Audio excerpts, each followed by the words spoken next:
Star Toyota presents Off the Bench. This is what we have been waiting for. The hype is over. Off the Bench. Hey, they said I got to come off the bench. Now, here's Jacob Hester. Yo, and welcome back in. Hour number 2 of OTB 104.5 ESPN Baton Rouge, 94.7 ESPN in Alexandria, and 11:30 a.m. The Tiger up in the Port City. Going to be joined now by my guy, LSU defensive coordinator Blake Baker. Coach, always a pleasure. Hope you're doing well. Hope the daddy duties this morning went well. Also, because I know for me, anytime I get thrown into that role, I don't do it as well as my wife. Yeah, I appreciate it, man. I'm glad to be on, but yeah, I struggle with it. I have the utmost respect for moms that got to tote their kids around while their dads are working all day. So, but it went well. It went well. I appreciate you asking. Yes, and now it's kind of like the calm before the storm for you because you get a little bit of time. But as we all know, like all the new players, most of them already on campus. That's just the way it kind of works out now. And then the ones that haven't gotten here yet, they'll be here very, very soon. So is this kind of like that last time that you get a chance to maybe do some of those things before it really gets started? Yeah, absolutely. Like you said, I think between Friday and Saturday, we have 18 more guys coming on campus. So we still have 1 or 2 coaches out on the road. There's still some high schools finishing up with some spring games. But, yeah, this is absolutely kind of the last chance to get your ducks in a row before June starts. June, people always think that's the lightest month, but it's really quite opposite between camps, official visits, trying to get your own players ready for the season. It's quite a busy month. So, Coach, when you have veteran players that are going to be coming into the program and they're also going to get here, it's not just high school guys in that number. And anytime you take a player out of the portal that's a veteran player, like you're counting on that person to help you in the fall. So what's the process like for those players compared to maybe the high school guys? Because they have been through the process. They have been through an off season. They know what summer school is all about. Like from the football side of thing, though, like how do you make sure that they kind of integrate themselves into the team knowing that you're probably going to need them in the fall? Yeah, I think, Coach Blunt does a really good job integrating them right away into the veteran group when it comes to lifting and running. And then as coaches, like you said, they've usually played a lot of football. They're experienced. So you're moving at a quicker pace from an installation standpoint. Like we get a couple hours a week with our guys in the month of June. But usually you meet with those guys kind of separate and catch them up to speed really quick. With a freshman, you might be staying on day one install for 1 or 2 days where it's basically like taking a mini-mester, I guess is probably the best way to put it in the academic sense. So, Coach, you and I have talked about this before, and we've talked about it on the show before. You take over last year, and the defense certainly looked different, and, it was in the hundreds before you got here and finished, I think, total defense was somewhere in the 50s, so you made a big jump, big improvement. But as you look back, like what's something that you still want to continue to work on this year as you try to, even get to top 30, top 20, whatever that goal is for you defense in the country, knowing you made such a big step last year? Yeah, I think anytime you go back and you look at yourself, Scott, and what can you do better, just from a holistic standpoint, I think we got to continue understanding how to leverage the ball from all 3 levels of the defense and then ultimately tackling, especially on the 3rd level. And I think when you look at spring, we tackled live tackled much more this spring than we did last spring, and I'm sure that was on purpose. But I think we got better at it, and we still have a ways to go. But that's, from a fundamental standpoint and a holistic standpoint, that's the number one thing. Number 2 thing is, even though we have a lot of new transfers, we still have a lot of guys that got a lot of reps last year for us. So they understand the scheme and how you fit into it, certainly much more than they did in year 1. So I think you're going to see a natural improvement from that standpoint as well. Coach, you are some of those guys that maybe they were younger players last year, but they were out there on the field that you're kind of counting on to be the guy, to kind of be the general, to be the voice of reason there on the field, the guy that gets everybody in the right spot, the guy that gets everybody fired up, and the guy that, also himself can bring it on the field. Yeah, I think, you got to start with having Harold Perkins back, I think it was the third game he got hurt, but he's just a natural leader for us. He brings a lot of energy, so definitely excited to have him back. But for some of the younger guys, when you look at that freshman class, Dominic McKinley, Ahmad Bro, Deshaun Spears, Devon Keys, P.J. Woodland, Gabe Relaford. That's a good group of freshmen that played a ton of snaps for us last year. So it'll be interesting to see, and like we, continue to talk about, we integrated with some transfers. And, we talk about, before we bring in any of those guys, the number one thing our job is to bring competitive depth. And so I think you're going to see some guys step up from a leadership standpoint and just from a competitive depth standpoint that maybe were kind of fringe guys for us last year. All right, Coach, I got to ask you about our guy, Whit Weeks. I saw him, I think it's probably like 2 weeks ago, and I was like, hey, my guy, like, where are you at? Are you ready to go? And he gave like don't worry, my guy, I'm going to be out there. And I was like, all right, well, good, Whit. I need you out there. Like, where is he at right now? And I know, obviously, in the bowl game, we were all – I'm calling the game, Blake, and I'm, like, holding my breath like, oh, my God, do not let that be something that's going to keep him out. Thankfully, it wasn't – he still had to go through – an off season where he wasn't out there. Where's Whit at right now? Yeah, I think we're all holding our breath. I honestly thought it was a knee when I walked out there on the field just because I saw him got bent back. But all things considered, it was the best case scenario. He had a clean break and his deltoid ligament ended up tearing that. And that was kind of what probably made him miss spring. But I actually see him every single day. I'm down there trying to get the shoulder right, and he's much more further ahead than I am. He's doing really well. He talked about, yesterday he was at full speed doing football drills, and more than anything, it's just a fatigue standpoint as far as the next day, getting over that soreness just from using all those muscles and ligaments again. But he's dang near 100%. And not just Whit. Obviously now you're going to have 3 Weeks brothers on the team, but like Wes Weeks is somebody, Blake, that I thought like at the end of the year, and I know he had to kind of be careful. He wanted a red shirt. He was battling some injuries, but that's somebody that's not just, going to be a special teams guy. Like that's somebody I know that you don't mind putting out there. And you're going to have some tough decisions when it comes to that room, like in a very, very good way. But like that's somebody that I don't think people appreciate, what Wes Weeks can give you on the field.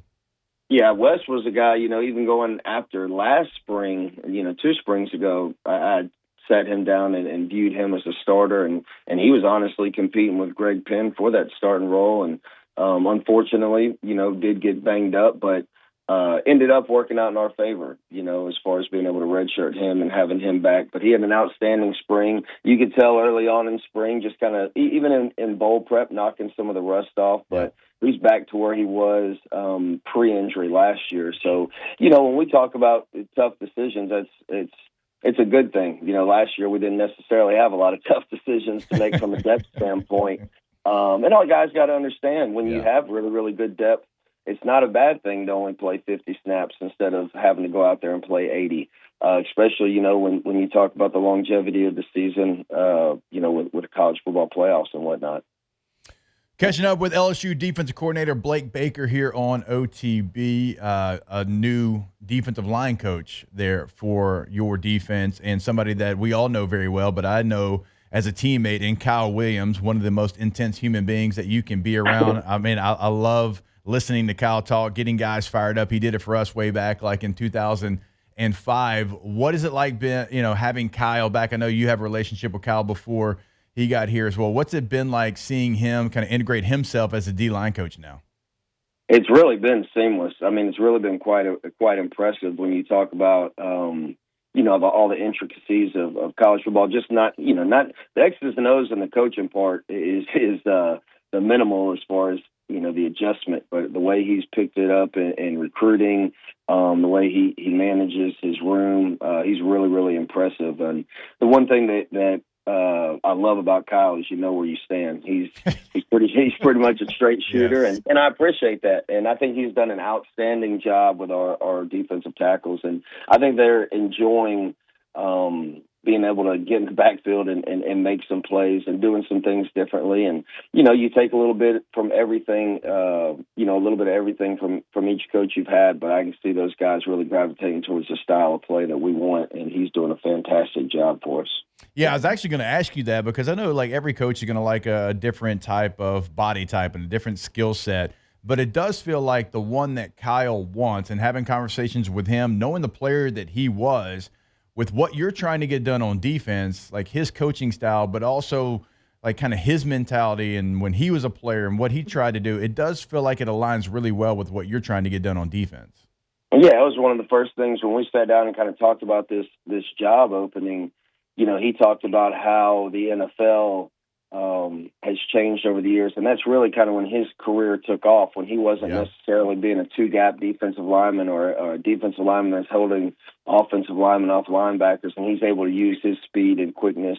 That's what the game's evolved to, and that's what we want here, and that's what he views the game as. So it's all married up really well.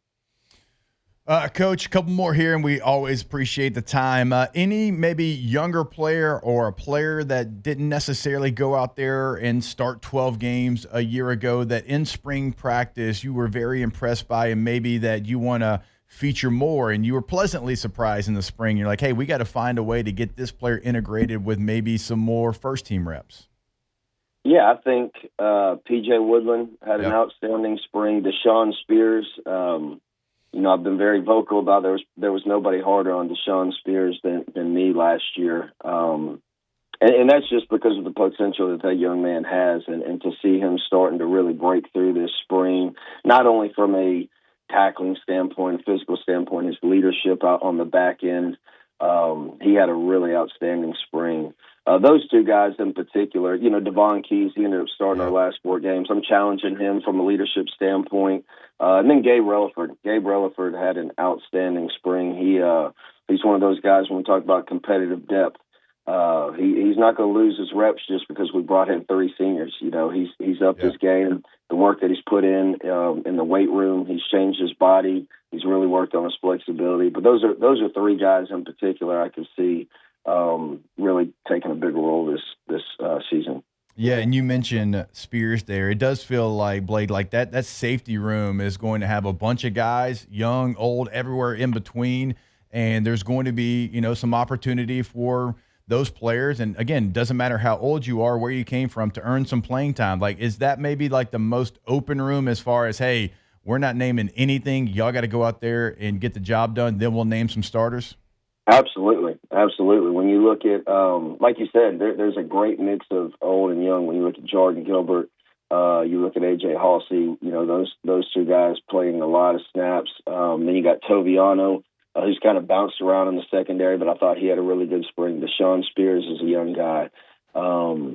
Mansour can go back there. Tamarcus Cooley, he had a really good spring, who's a sophomore. So I think that room is really improved from a personnel standpoint here in the last 6 months, and I cannot wait to see them on the field. And we talk about, like I said 2 minutes ago, it's not about, when we talk about competing, man, we want to strive together. Like, it's not pitting one against the other. Like, let's make each other better. And I think those guys all have that mindset. A couple more, Coach. I lied to you earlier. Sorry. You're good, man. You got a tough job now that T-Bob left you, man. 3 hours by yourself. Whatever you need, man. I'm here for you. Oh, I appreciate that. And I got to give Coach a shout out, because we were at the ball field together on Saturday, and I'm like, I'm solo for the next 2 weeks. T-Bob Christian bailed on me. Flynn's not coming in until June the 2nd, and Coach, you were the man. He's like, hey, I got you. Just let me know anytime. And so I do appreciate it, because it's lonely up here on this desk, Yep, I hear you. I don't know how you do it. A lot of coffee. Oh, a ton of coffee. I've got like 3 in front of me right now. Hey, actually, I want to ask you this before I get to that last one. Today ended up being like a total meathead show, and I said that, and some people are like, wait a minute, you can't call these people meatheads. Will you please explain to the people, because that's what I am. We had Bobby Carpenter on. Yeah, we had Bobby Carpenter on earlier, Ohio State linebacker, total meathead. We got Mikie Mahtook, baseball player version of a meathead. Coach, you're also in that category. Can you please explain to the people that is a term of endearment? Absolutely. It's quite the compliment. It means, it's you kind of do what you're told and do it at 100 miles per hour until you hear stop. So I find it as quite the term of endearment. Yeah, you hear stop, and then 3 seconds later, you actually do it. You might get a 15-yarder. You're hoping you don't, but you might. That's right. Maybe you do. Exactly right. Oh, I know you said you got the busy schedule. I mean, we're not going to be able to get you anywhere with the family. Are you like me? So first weekend the kids are out. We've got a tournament in Broussard, Louisiana, and Crowley, Louisiana. That is how we're going to spend our first weekend out of school. Are you in the same boat, or do we get a chance to maybe get some time away from sports and just enjoy family before you get ramped up? No, I'm like you. I believe we're headed to Hammond, Louisiana.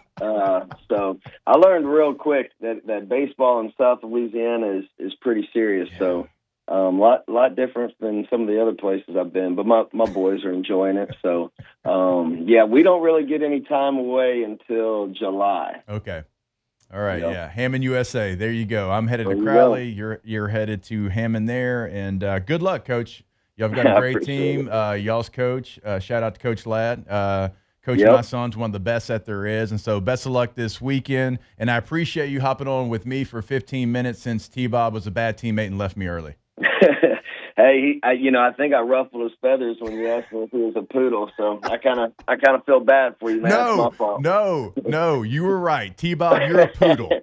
Yep. Oh. He was actually probably out there interviewing for Barstool, talking about he was sick, man. Oh, no doubt. That's it. Clip it. Send it to T-Bob. Ultimate poodle. T-Bob there. Blake, you're the man. Yep. I truly do appreciate you helping me out, filling some time here, giving us great insight to the LSU defense. And you said open invite, so we'll catch up again soon. Yep, absolutely, man. Appreciate it, Hester. Have a good one. All right, you as well. LSU defense coordinator Blake Baker.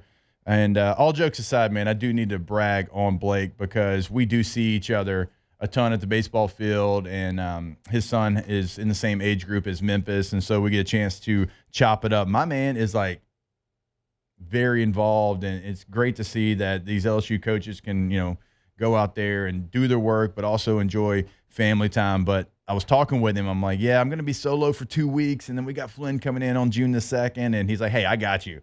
Let me know next week. I will pop on. And so during a very busy time, because he said it, over the next 2 days, those players are going to start to come in, high school freshmen, guys out of the transfer portal. So we certainly appreciate Blake for hopping on with us and clip it. The ultimate poodle was definitely interviewing for Barstool when he said he was sick.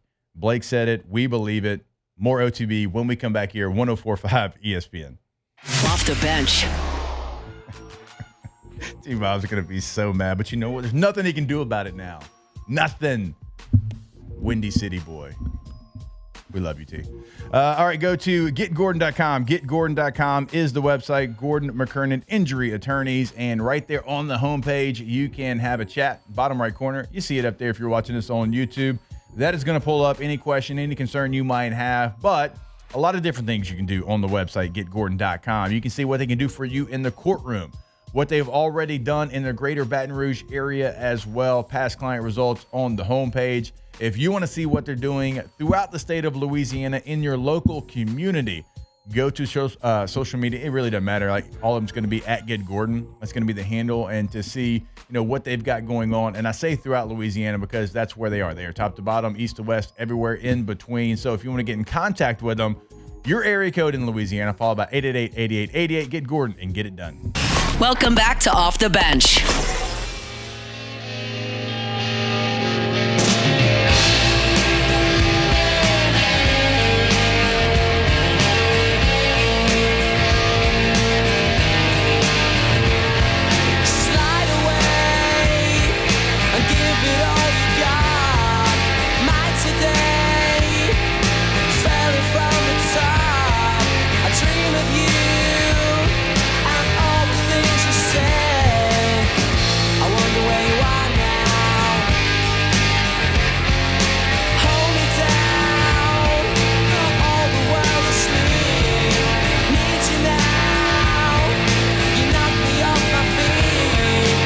Welcome back in OTB 104.5 ESPN Baton Rouge. Some great comments inside the Bayou 4 chat.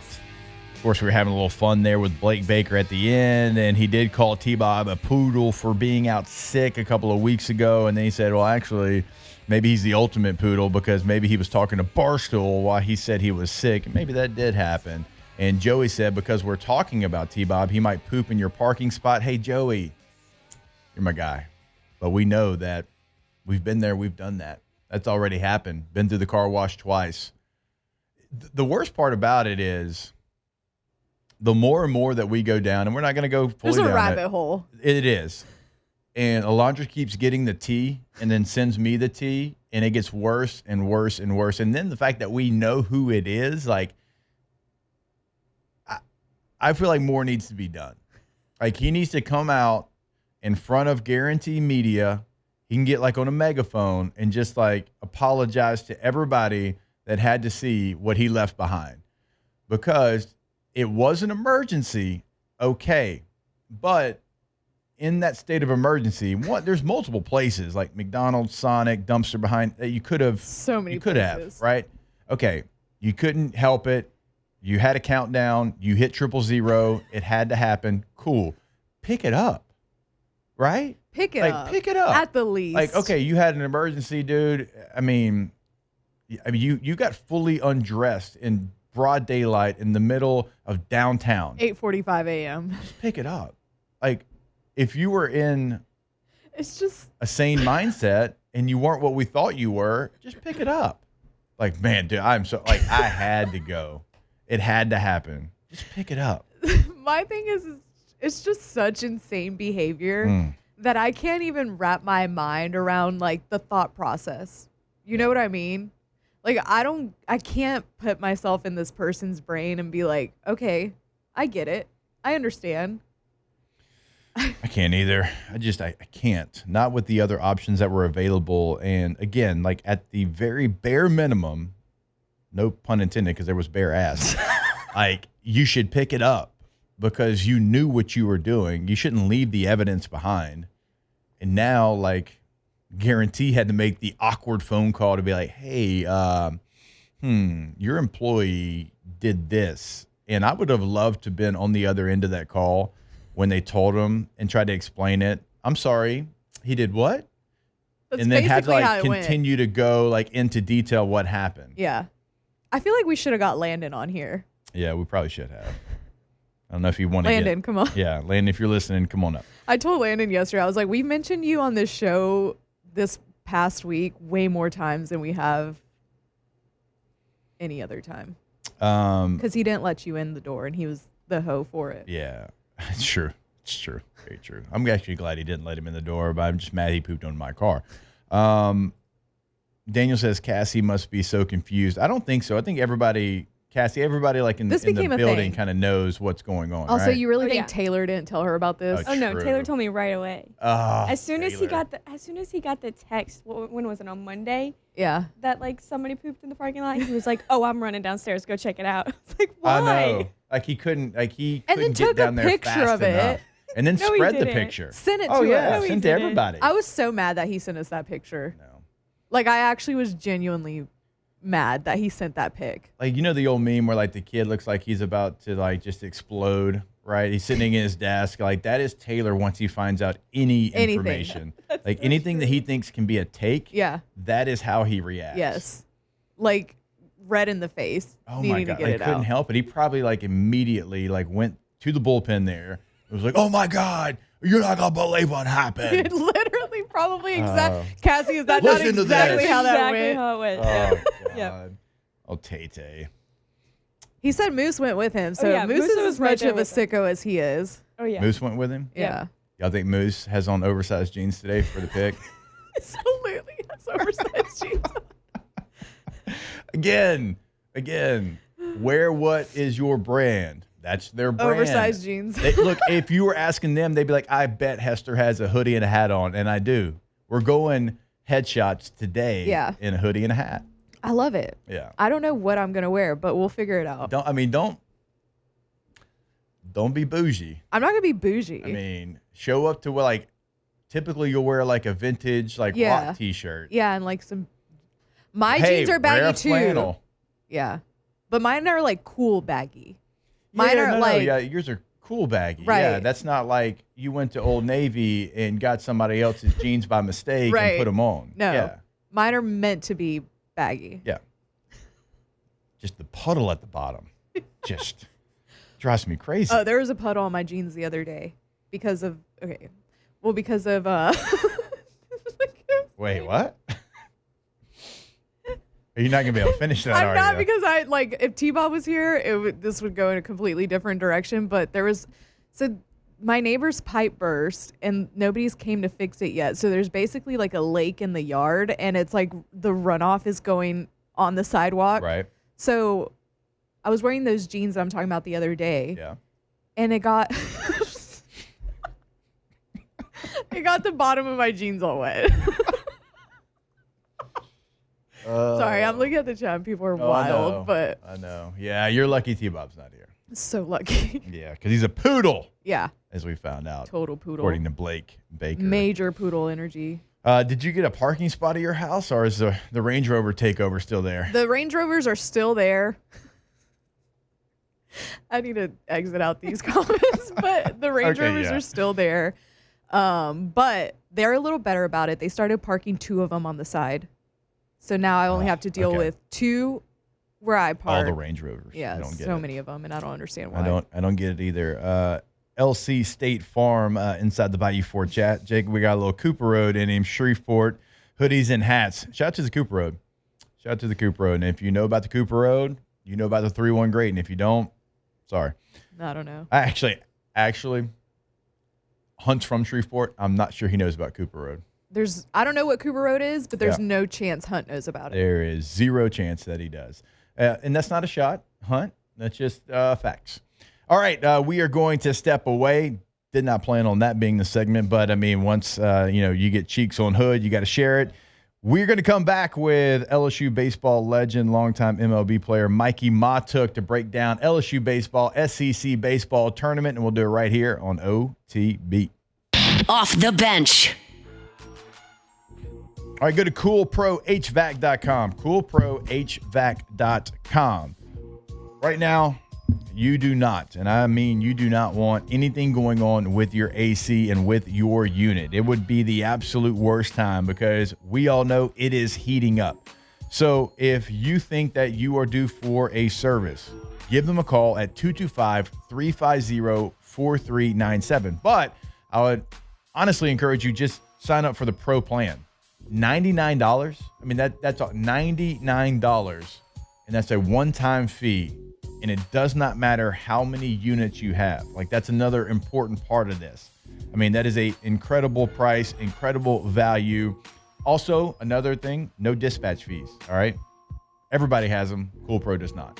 1 hour wait times, not 5, not 6, not 7 hours, 1 hour wait times. Just another service you get with them. CoolProHVAC.com. Welcome back to Off the Bench.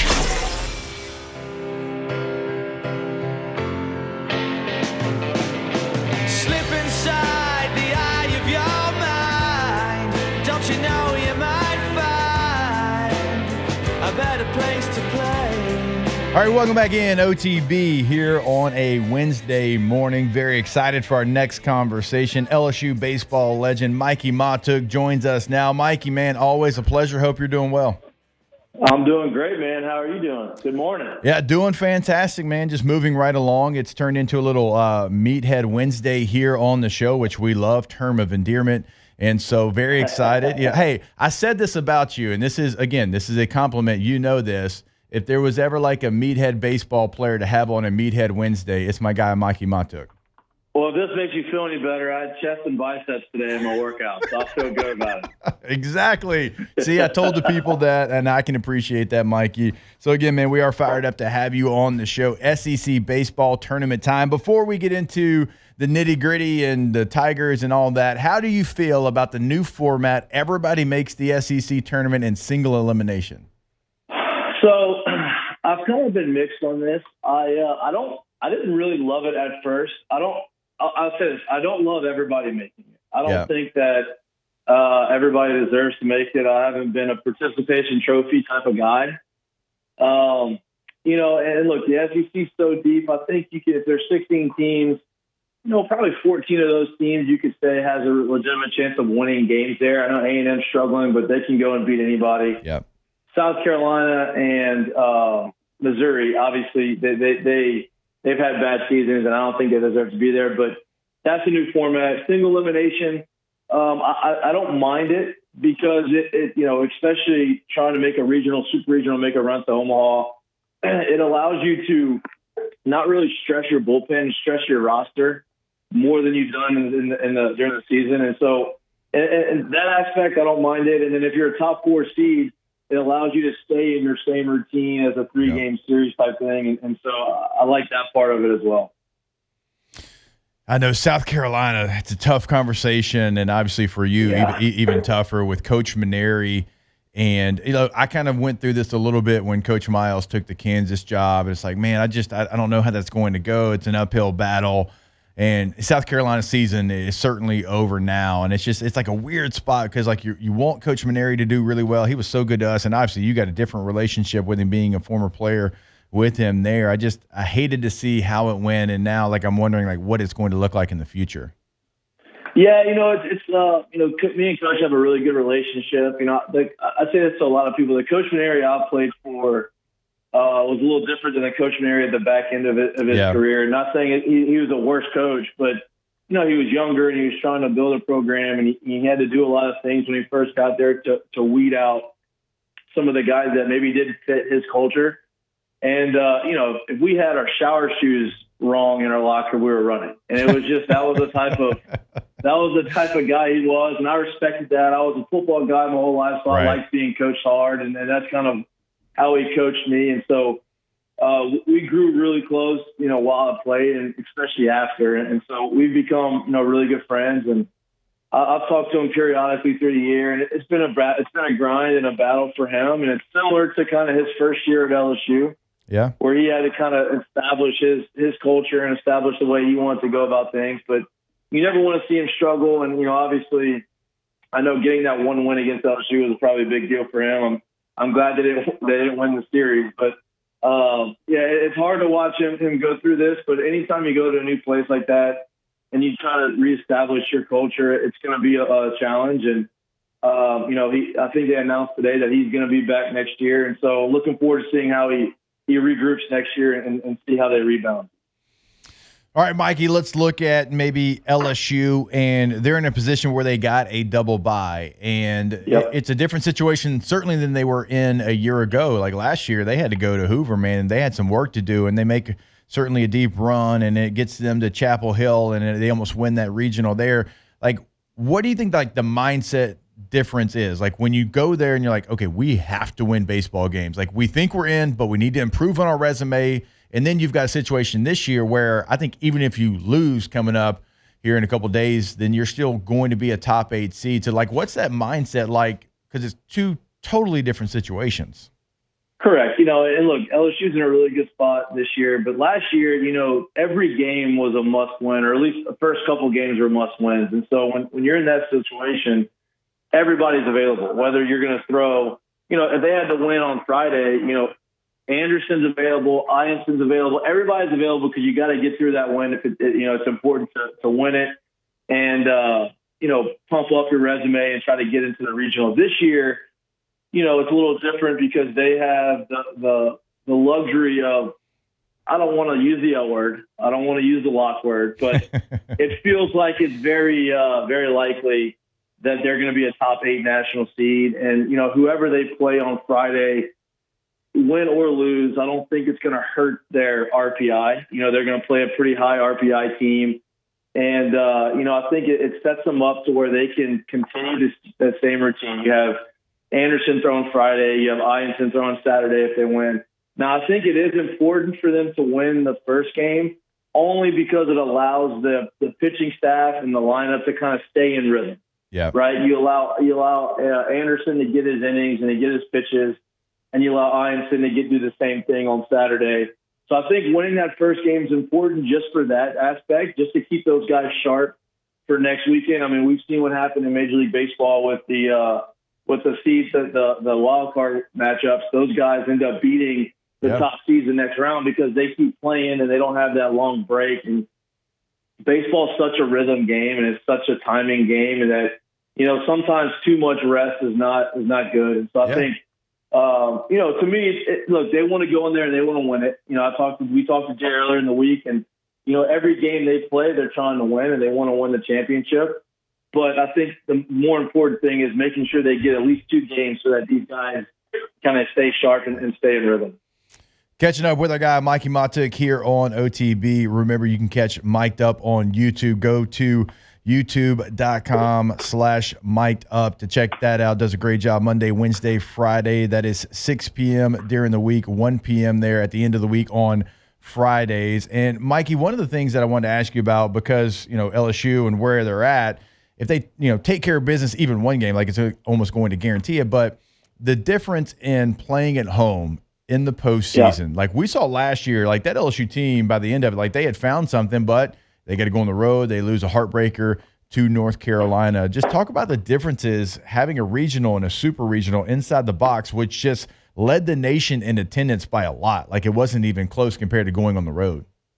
Yeah, it's pivotal. Obviously playing at Alex Box, you get the crowd. And I was, it's been very unfortunate this year because the two big series that they had at home, you had the rain delays and you didn't get to start till almost 10 o'clock. And so, in a fan's perspective, you didn't get the opportunity to really experience as a player's perspective. You had, it was still rowdy and it was still fun, but it wasn't the 13,000 like it should be in those types of games. And then, so playing at home and having the crowd behind you obviously helps. It gives you an extra edge. It's hard for teams to come in to LSU and beat them. The magic of Alex Box is real. And, you saw it in the Tennessee game. We saw it a little bit with Arkansas. When it gets down in the 7th, 8th, 9th innings, those are really hard outs to get when you're playing at home and the visiting team's coming in. So I think it's extremely important. And look, LSU has gone on the road and played some tough teams on the road, and they haven't won those road series. Not saying they can't, not saying they're good enough. They're not good enough to do it, but playing at home, you get a little bit more leeway and you get a little bit more room for error because you have the home crowd behind you. And I think it's extremely important. And selfishly, I want them to be home all the way through because, that's more baseball we get to watch. Mikey, what about the makeup of this LSU team and to have two frontline starters in Cade Anderson and Anthony Ianson and the way that they go out there every single time, they're going to give you a great opportunity when you look at a regional format, a super regional format, right? Having that as your 1-2 punch is always going to play. But what are some things like right now that you still want to see from LSU baseball that you need to see maybe go up a tick, go up a notch before they head into the postseason? Yeah, look, I think that's the best 1-2 punch in the country. Yeah. Obviously, Cade Anderson is mock drafts have him in the top 5 overall in the draft, which I, completely agree with. I think he's one of the best left-handed, one of the best pitchers in the country. But if you look at Ianson's numbers, his numbers are better than Anderson. Yeah. He had a sub-3 ERA in SEC play, has a sub-3 ERA for the year. He's been as consistent as you can be. And so with those two guys, I think you can win any game on the mound, but then you have to worry about the game 3. If you go to a game 3, who's your game 3 starter? I think what's been very encouraging throughout the course of the last month has been Chase Shores.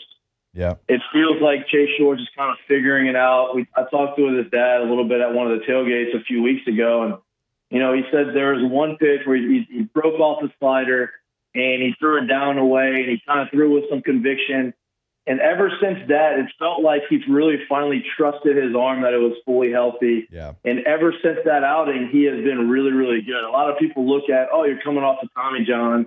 His velocity is really good. Why is he struggling? And, I think what people don't realize when you come off of Tommy John, it's not necessarily the fastball that worries the pitcher. It's the breaking ball. Right. That stresses the elbow a lot more than the fastball. And so I think you saw early in the year, he was kind of, yanking his breaking ball. He wasn't really trusting it, and you haven't seen that over the last 4 or 5 outings from him. So I think he's definitely one of the aces in the hole for us. I don't know if they're going to move him back into that starter role, but, for me, I want to see somebody step up and be a guy that can give you 4, 5, 6 innings in that third starter role. And then I want to see Zach Collins. Zach Collins has been great all year. He's had a couple of rough outings his last few times out, but I want to see him get back sharp and get back to where he needs to be.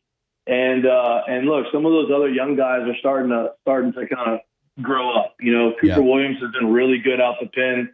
Lefty guy. He seems like he's that first lefty out of the pen when it comes to a matchup. Jaden Newt's been really good, and Maverick Grizzly's been really good. So I want to see those 3 guys continue to progress because you're going to have to rely. You can't just rely on 1 or 2 guys.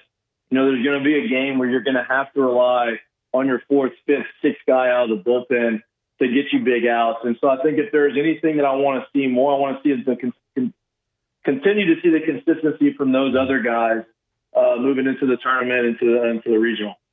And Mikey, last one. And again, man, we truly do appreciate the time.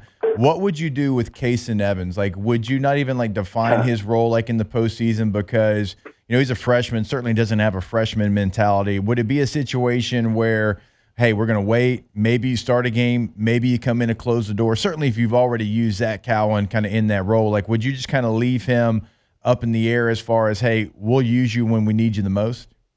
Yeah, I think that's probably the best move. We did that a little bit in 2009 with Lewis Coleman to start the season.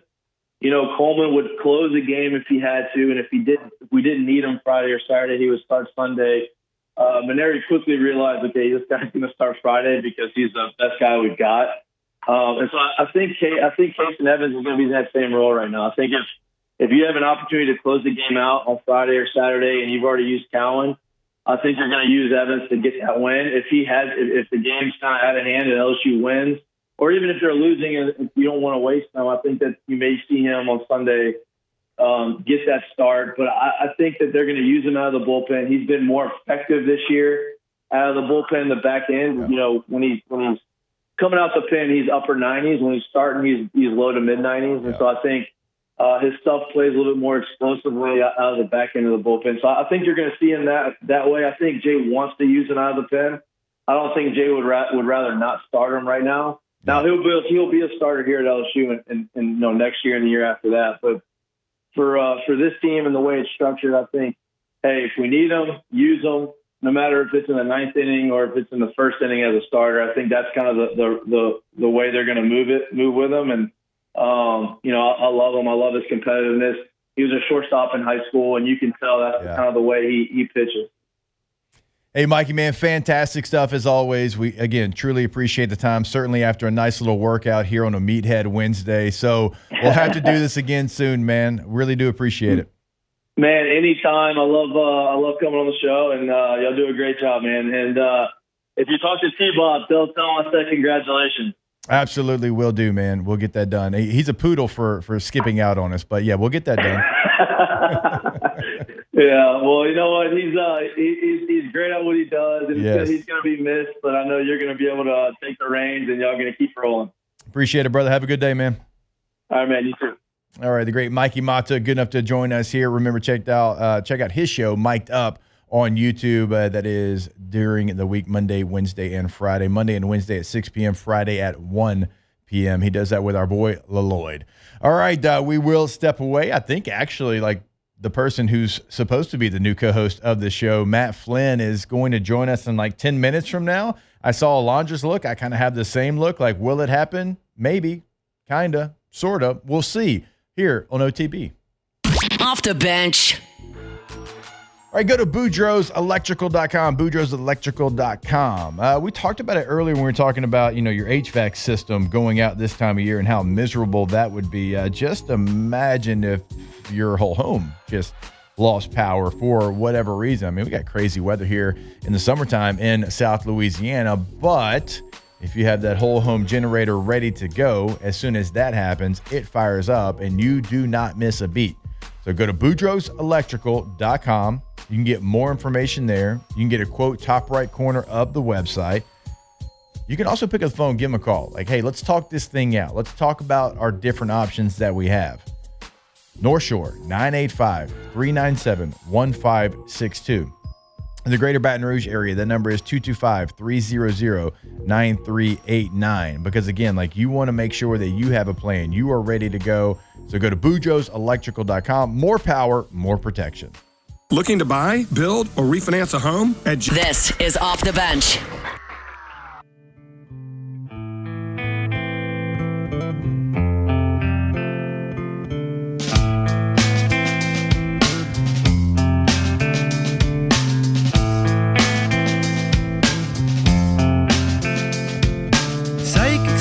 All right, welcome back in OTB here on this Wednesday morning. I just had to change my password on X, Twitter, whatever you want to call it, and it is 17 steps to confirm that it's me. This is a lot. Yeah, they went from like 2 FA to like just all the FAs, all the authorizations. I mean, save this code in a safe place. You save this code. Nowhere safe. I don't know. Look, it's not that big Someone of a deal. got my debit card number somehow. I had to get a new debit card. Me too. It happened to my mom too. I kept seeing these $29.99 charges from like these random like credit cards, like these like bad credit cards. Yeah. Like $29.99, $29.99. I was like, what in the hell? Someone tried to spend like $600 and something at Walmart.com on my debit card. Yeah. And my bank was like, this girl ain't buying $600 worth of stuff from Walmart. Me, they'd be like, okay, he's feeding the kids. Yeah. Yeah, I don't know what it was, but happened to my mom too. So maybe something's okay. So that's part of the reason. Like I got in the car wash situation, and right now because I had to shut my card off and waiting to get a new one, so I have Tap on my phone, like Apple Pay, but car wash didn't have that, so like I was left with a crappy situation. Did you go to the new Benny's, the one that's like on? Yeah, well, yeah, one across from like Rouse's. Yeah, yeah. The one on Perkins has Tap because I've had to do that before. Yeah. Because I forgot my purse and needed to go through it. Yeah, this one did not. Or at least the guy said it did. And I was like, hey, Apple Pay. Held up my phone. He's like, no. You gotta give me the. He was probably lying. He gave me the neck side, the throat slash. Yeah. No. He was probably lying. Wasn't even anybody in line either. I don't know. And so the situation lasted much longer than it should have. All right, we are going to step away. I believe that we do have Matt Flynn in the building. So first surprise of the day is that he is here and he's ready to go. Again, this isn't like the official start of the new show or anything. He's normally here on Wednesday. He's got to take a headshot, so he's going to pop in, say what's up. We'll make fun of him like we always do. We'll do it right here on OTB. Off the bench. All right, go to gotommies.com. That's GEAUX Tommies.com. That is the website for Tommy's windows, doors, and siding. And you go to the website, you'll clearly see the difference. And one of the best things about the website, it's got things they can do for you. Each actually has its own tab. So windows, doors, siding, they all have their own tab, right? But also like anything else they can do, other services that they can help you out with.